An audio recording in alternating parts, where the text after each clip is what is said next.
We're following other breaking news as well. The jobs report here in the United States just released this morning from the Bureau of Labor Statistics finds the U.S. added just 57,000 jobs in June.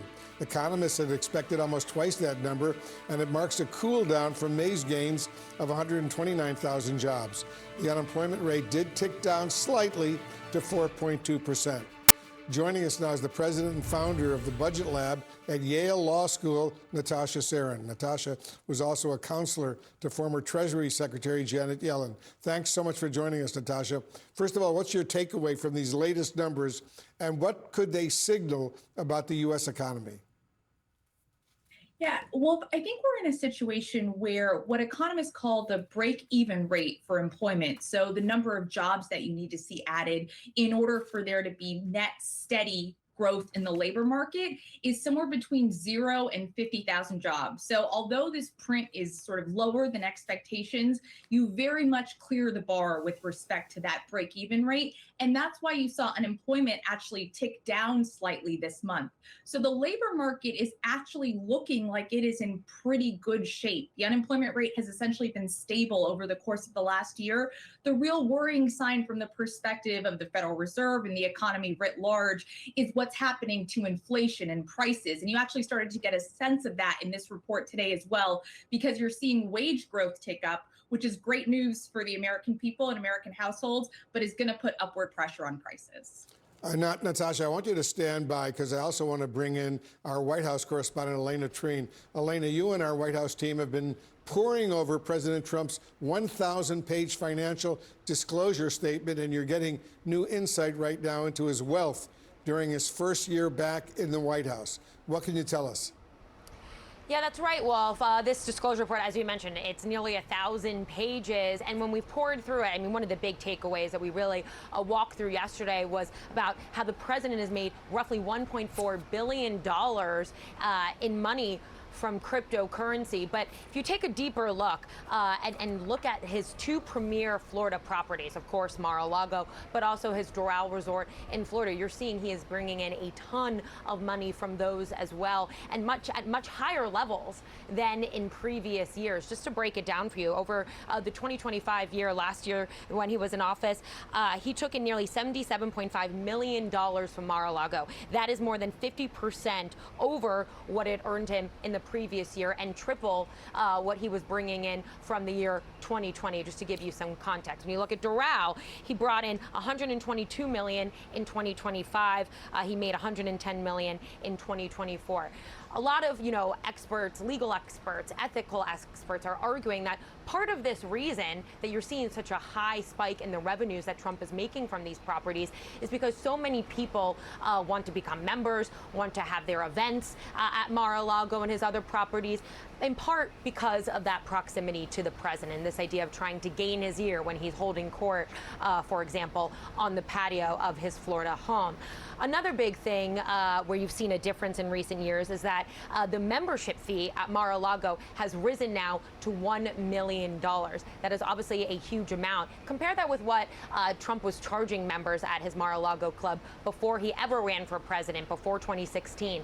That membership fee was just $100,000. So as you dig through all of this, really getting a better sense of how Trump, his properties included, are really adding to his big wealth. At the same time as you hear the White House trying to argue that he's not profiting from his perch here in the White House, you're seeing a lot of, spikes in this revenue and the money that he is making just over the last year when he is in office. So it looks like this is good for his bottom line, Wolf. It certainly does. Elena Treen at the White House for us. Elena, thanks very much. I want to bring back Natasha Sarin right now. She's an economics expert. These disclosures, Natasha, as you know, show President Trump netted more than $526 million from sales of crypto tokens tied to a firm managed in part by his sons. The White House has long said the president is not actively involved in managing his investments or his businesses. But how normal, or abnormal for that matter, are these profits?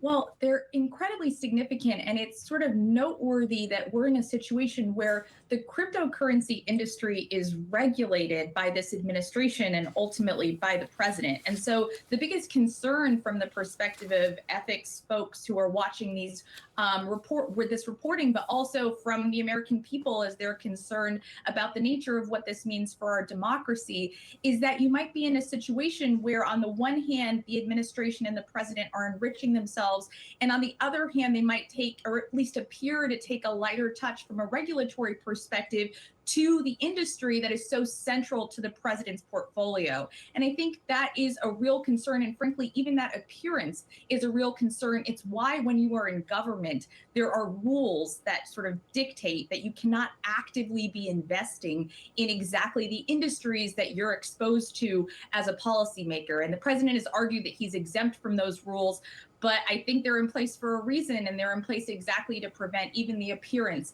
of impropriety. Good point. The Supreme Court, as you know, Natasha, also recently made some significant decisions expanding President Trump's power to fire leaders of once rather independent federal agencies, but blocked the administration from ending the tenure of Fed Governor Lisa Cook.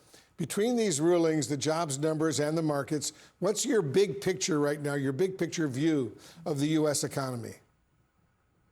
Yeah, I think the way to understand the court's major decisions this term is they've given the president a lot of power, consistent with the view of many of the conservative justices that the executive branch's power should sit with the president and the president alone.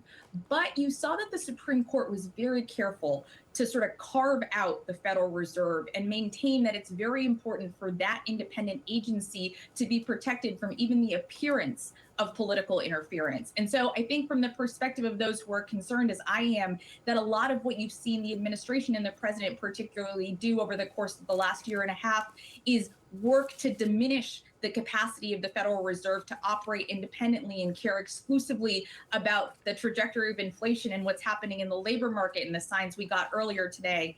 I think you should be kind of heartened by what you've seen the court do. And I hope that it indicates that this is far from the last word. Even in the Lisa Cook case, it was remanded to lower courts. I suspect we'll see it come up again. I hope it indicates that the direction of travel is that we are going to preserve and remain very focused on Federal Reserve independence. Yeah, good point. Natasha Sarin of the Yale University Law School. Thank you very, very much, Pamela.